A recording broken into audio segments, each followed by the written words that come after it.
こんにちは、ハリケーンフットボールです。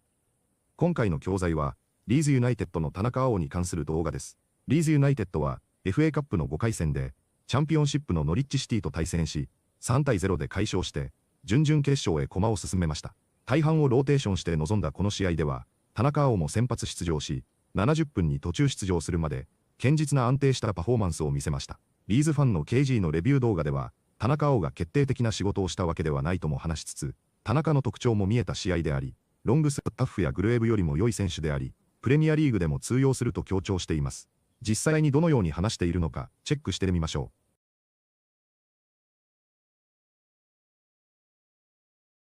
う。Yes, people, welcome back to the channel. KG is back. It is time for the cool down. Here to speak about what Daniel Farke said after Leeds United advanced to the FA Cup quarterfinals for the first time in 23 years. We also have some possible injury news, which hopefully isn't too bad. And of course, talk about Ampadu's new contract. And I also want to just talk about a striker that I've got my eye on and hope that Leeds United could possibly be in the conversation for come the summertime. Before we get into it, like the video, free to do, helps out the channel. Big up to every single member of the channel. As I always say, you guys make this thing go, so thank you so much. And also big up to Mark Holmes for the super thanks on the last video. Much appreciated. Now, listen, it wasn't too much after the game last night from Daniel Farke. He was obviously up in the stands, not on the sidelines. And he had this to say: delighted to be in the quarterfinals, and particularly with the first half, which went to script. However, it prefers the smell of the grass in the dugout to the smell of white wine in the director's box. And judging from my match reaction comments yesterday, a few of you want him to stay up in the director's box, but he will be back on the touchline against Crystal Palace. He also did credit the players as well, because you making 9 changes isn't always easy. Something he said consistently before, even when we've lost or won. So I'll give him credit for that. But yeah, I was happy with the changes. It was good to see some players out there. And we're going to speak about a couple in just a moment, including Goodmanson, who got man of the match, rightfully so. And on his goal, Gabriel Goodmanson said about time, hey, it's a special feeling to score at Ellen Road. And we was talking yesterday on the stream and just how that's his first goal involvement. And you wouldn't believe it because of just how good he's been going forward. And if you look at this via Up to Joe, won with what was his 22nd chance created for Leeds United in all competitions. He assisted his first goal for the club, merited. And he's right. I mentioned this on the match reaction yesterday. Gabriel Goodmanson has been providing like chances. It's just that they haven't been taken, or maybe sometimes the ball hasn't been good enough. But there's been some where he's put it in the sweet spot in the 6-yard box or just behind, and there's been no one running onto it, or it's gone behind the striker. So it's not for a lack of trying. It's not for the lack of quality overall. And he's just been so important to us going forward and backwards, which has been a pleasant surprise for me. That was one concern I had from him in the summer. And we kind of saw it at the start of the season when he was being targeted on that side when Premier League teams were going on our left. But he has got stronger over the season. He's got more consistent. He's become Mr. Reliable. And yeah, he is somebody in the summer that I do feel we'll have to revisit contract talks in order to keep him at the club. I can imagine he's going to garner a lot of interest. But yeah, Gabriel Goodmanson, delighted for him to get his first goal yesterday. On the injury front, though, DCL was missing yesterday. And Daniel Farke had confirmed that it's a slight knee problem, so rested today, as in the cup game. And Rodon not risk after hamstring issue recently, which I'm totally fine with. And we know Joe Rodon, he'll be back for the Crystal Palace game. DCL, though, on the other hand, slight knee problem. That is a concern. That is a concern. And look, we saw yesterday Peru, Mecha. It was nice. And, you know, Peru, shout out to him. I mean, that finish, you'd never believe he had not scored a goal since last April with that kind of natural finish. But that's what he's capable of. But DCL, we know in this system, is important to what we do. He needs a partner up front with him. I will never not back down from that. He is not a one up front guy, but he is the man that has scored the goal for us this season. And if he's going to be out, I hope we get confirmation of this. I'm sure we will get confirmation before the Palace game. But a slight knee problem doesn't sound good for someone like DCL for me. But hopefully it is just maintenance. Hopefully it is just something where they've looked at it and said, take this game off and come back right and ready for Crystal Palace, because we need the points, people. Look, it's great being in the quarterfinals of the FA Cup. I'm delighted. You guys know me. I want the cup run, but I want Premier League football as well. And we can't afford any weaknesses in this team. You know, when key players go out in this team, it is so noticeable. It's not even funny. DCL is a handful. The Premier League have taken notice, and you can see that in the way that he's being marked now and everything else like that. But if he's out for any amount of time, it could be sticky. You know, Metcha's doing well. He's doing okay, but yeah, DCL just gives you something a little bit different up front in compared to Metcha. He's a lot more stronger. He stays on his feet a lot more as well. But yeah, listen, we'll see what Danny Farke's got to say this week, but hopefully it is nothing major. Just on another performance yesterday, we was talking about how Tanaka, and I was saying yesterday, it wasn't anything spectacular, but it wasn't poor by any stretch of the imagination. It's just that he is a midfielder that is going to get on the ball, and he will lose the ball more than, say, a Sean Longstaff or a Gruev, because he's going to play that riskier pass. He's going to try and play that, you know, decisive ball that can get somebody through. He's going to play the more Hollywood passes. That's just that kind of midfielder that he can be. And this is what I think I'm talking about here. And LUFC data kind of backs up what I'm talking about. 39 out of 47 successful passes, and 3 out of 6 accurate long passes. That's the kind of thing I'm talking about. Whereas the other guys that I mentioned, like a Longstaff or Gruev, they're not going to have those kind of numbers because they're very safe. You know, they're very side to side, backwards. How Tanaka, it's always going to be more noticeable when he's off the ball. But what I do notice about Tanaka when he's on the ball, he has the poise of a Premier League player. He wants to take his time with it. He will get back. I mean, look, the numbers say it as well. You know, Jules 1, ball recoveries, 4 interceptions. You know, it's not like he's slacking on the defensive work. Yes, to Daniel Farke's liking, maybe he will miss that runner one time and it will bug Daniel Farke, but this is what you're getting with a How Tanaka. And if you just give him the confidence to play, he might find himself on the back stick again and tucking in a ball, what we don't really get at this moment in time. So I just want to say with How Tanaka, although it wasn't like an all-world performance against Norwich City, he still has the tools for me to be a starter in the Premier League. And I do hope that Danny Farke does consider that, because the Gruev thing, it's got to be put to the bench right now. But it does worry me that Gruev didn't start yesterday, and that means he might be starting against Crystal Palace. But again, we'll cover that this week. Let's go on to Ethan Ampadu next, because the reports are going in that Leeds plan to begin contract talks with Ethan Ampadu in the coming weeks. The club wants to secure its captain on a long-term basis and remains confident about reaching an agreement, even if everything could be finalized after the season. And this report is in a few places, and it's right. Look, I've said before, and we was talking about it in the match reaction yesterday, you've got to tie players like this down. You've got to keep these kind of players, and there's interest in these players. Like, it's pretty obvious that Ethan Ampadu will garner interest after the season he's had. And you know what I think people forget? He's our club captain. Don't think people forget that. He's only 25 years old. Like, he isn't even at his peak of his powers yet. And as he continues to play in the Premier League and get better as he's been doing, he's only going to get better. And at 25, I wouldn't even, let's just say Ethan Ampadu says, you know what? I want to go to a Champions League club in the summer. I would love to know the sums that we're talking here for a player like this, because I'm seeing players that are nowhere near Ampadu's level being transferred for ridiculous amounts of money. So, but you know, I don't even want to think of that. I want to keep players like Ethan Ampadu. We already know Anton Stack's contract won't be looked at until the summer, which is fair enough, as long as he signs before the World Cup. Just please do that. But Ethan Ampadu is a key piece of what I believe we can do going forward. And you know me, I think about this team going back into Europe, being one of the best teams in England again. Ethan Ampadu is definitely somebody who you can rely on to be in the squad. You know, whether he's a starter, whether he's on the bench, if we ever move him to the bench, it means we've got an unbelievable starter that's coming in. But I want somebody like him in the team. Now, there's players in the summer where you have to go, all right, man, this is it for you. You've got to move on. We need to get better in this position, or, you know, upgrade in this position. Ethan Ampadu isn't one of those. And I can see a few Premier League teams who are way above us looking at him in the summer and thinking, he'd be good for us. So you already see it with the fans talking about, have you seen that Ethan Ampadu?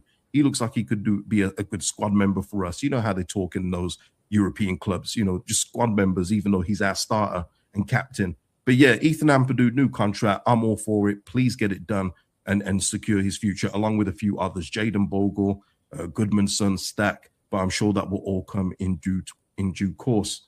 Now, just before we end, speaking of strikers, I've been looking at Ricardo Pepi, and I think I've mentioned him before on here, but I know Fulham are very close to, you know, signing him. They were close to signing him in January, even though he was injured. They wanted to take him on. I like Ricardo Pepi, man. 23 years old. He is a shooter. He scores goals not only at league level, he scores goals at Champions League level. And if we're talking like a different kind of striker that we would have, because there will be departures this summer, there's got to be people. Ricardo Pepi is somebody I would love Leeds United to have a look at, you know, and get in the door. Imagine if we could like line up a Pepi next to a DCL next season. I mean, that would be a nice little combination if we could do it. But obviously, it all depends on a few things of the manager and everything else like that. And maybe he's already got his heart set on the Fulham move because it was so close, London and everything else like that. That could be it. But this is the kind of striker that I would love Leeds United to look at, man. Just a straight shooter, somebody who's, you know, a fox in the box, but he can score goals at all levels. And yeah, I think the deal was something like 28 million, which is an absolute snip these days. But yeah, Ricardo Pepi, man, I do like the cut of his jib, and he's somebody that I want Leeds United to look at in the summer if a deal is possible. And of course, if we're still in the Premier League. But that is it for the video, people. There's a bit to digest with that. Leave your comments below. Like, comment, subscribe. You know the drill, people. And I'll see you in the next one. Peace out. 次は解説です。今回はそこまで難しくないものの、便利な表現やイディオム表現も多くありましたので、本日の解説をチェックしてみましょう。He assisted his first goal for the club merited. Merited は、それに値する、当然のという意味の単語です。スポーツの試合などでよく使われ、努力や内容に見合った結果だった時に使われます。例えば、A merited win は、内容的にも当然の勝利という意味です。今回の文では、選手の初アシストが、今までのプレーを見れば当然だったというニュアンスです。つまり偶然ではなく、実力や努力の結果ということです。英語のスポーツ実況では、well merited や fully merited などの形でもよく使われます。deserved とほぼ同じ意味で覚えると理解しやすい単語です。He assisted his first goal for the club merited. He assisted his first goal for the club merited. I can imagine he's going to garner a lot of interest. garner は集める、獲得するという意味の動詞です。特に注目、支持、称賛、関心などを集めるときによく使われます。例えば garner interest は関心を集める、garner praise は称賛を集めるという意味です。スポーツでは活躍した選手が他のクラブから注目を集める場面でよく使われます。今回の文脈でも多くの関心を集めるだろうという意味で使われています。gather や gain に近い意味ですが、少し硬い表現です。ニュース記事やスポーツ記事でよく出るので、覚えておくと便利です。I can imagine he's going to garner a lot of interest. I can imagine he's going to garner a lot of interest. On the injury front, though, DCL was missing yesterday. On the front は何かの面では、何かに関してはという意味の表現です。ここでのフロントは前線ではなく、分野や側面という意味で使われています。例えば on the injury front は、怪我の状況については、on the transfer front は、移籍の面ではという意味です。ニュースやスポーツ記事で話題を切り替えるときによく使われます。少しための表現ですが、とてもよく出る便利な言い回しです。サッカーでは怪我、移籍、契約、チーム状況などの文脈で品質です。覚えておくと実況や海外の記事がかなり読みやすくなります。On the injury front, no. DCL was missing yesterday. On the injury front, no. DCL was missing yesterday. He stays on his feet a lot more as well. Stay on one's feet は倒れない、踏ん張るという意味の表現です。サッカーでは相手と接触しても簡単に転ばず、プレーを続けるときによく使われます。例えば He stays on his feet well は彼はうまく踏ん張れるという意味です。特にストライカーやフィジカルの強い選手を説明するときによく出ます。ただ立っているというよりも、当たりに負けず耐えるニュアンスがあります。逆に go down easily は簡単に倒れるという意味です。実況や解説でとてもよく出る表現なので、まとめて覚えると便利です。He stays on his feet a lot more as well. He stays on his feet a lot more as well. And maybe he's already got his heart set on the Fulham move. Get one's heart set on は何かを強く望む、何かに気持ちが固まるという意味の表現です。もともとの set one's heart on は心から望むという意味で、get が入るとそう思うようになる、気持ちが傾くという変化が加わります。単なる want よりも気持ちが強く、すでに心が決まっている感じがあります。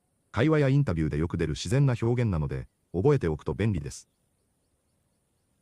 And maybe he's already got his heart set on the Fulham move. And maybe he's already got his heart set on the Fulham move, which is an absolute snip these days. スニップは本来ハサミでちょきっと切るという意味の単語です。しかしイギリス英語ではエースニップがとても安い買い物という意味になります。特にアナプソロトスニップは破格の値段、ものすごくお買い得というニュアンスです。サッカーの移籍の話では移籍金が安い時によく使われます。英国のサッカー解説ではよく出る表現です。Which is an absolute snip these days. Which is an absolute snip these days. But yeah, Ricardo Pepi, man, I do like the cut of his jib. カトフンズジブはその人の雰囲気や見た感じの印象を表す表現です。ジブとは船の前方につく三角砲のことで、その負の形や作りを人の印象に例えた表現です。特にアイリックでカットオフィスジブで、彼は感じがいい、なんとなく気に入ったという意味になります。ここで大事なのは顔だけではなく、態度や雰囲気など、その人全体から受ける印象を含むことです。かなり英語らしいイディオムなので、直訳では分かりにくい表現です。日本語では、彼は感じがいい、ああいうタイプは好きです、などと訳すと自然です。イギリス系のサッカー動画でもたまに出てくるので、覚えておくと面白い表現です。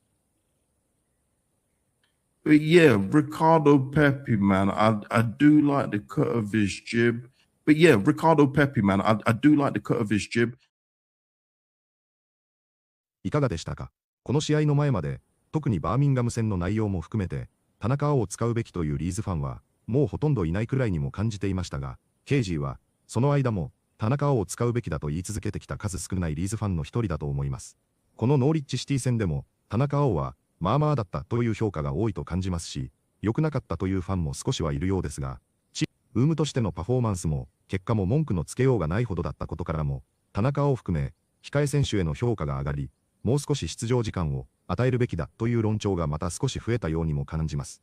レオザさんも言う通り、田中碧の素晴らしさを正当に評価できないファルカの罪が一番重いと思いますが、この試合での田中碧は、特にディフェンスで、ファルカが求めているものというのか、もっとファルカが気に入りそうだと思うようなプレーをしているようにも見え、ラインを崩さず、スペースを空けず、ブロックを作り、待ち構えているような守備を実践していたようにも見えましたし、その上で、チャンスがあれば縦パスを入れ、ロングボールで展開し、パスでテンポを作る場面で、田中らしいプレーも入れ込めたような試合だったのではないかと思います。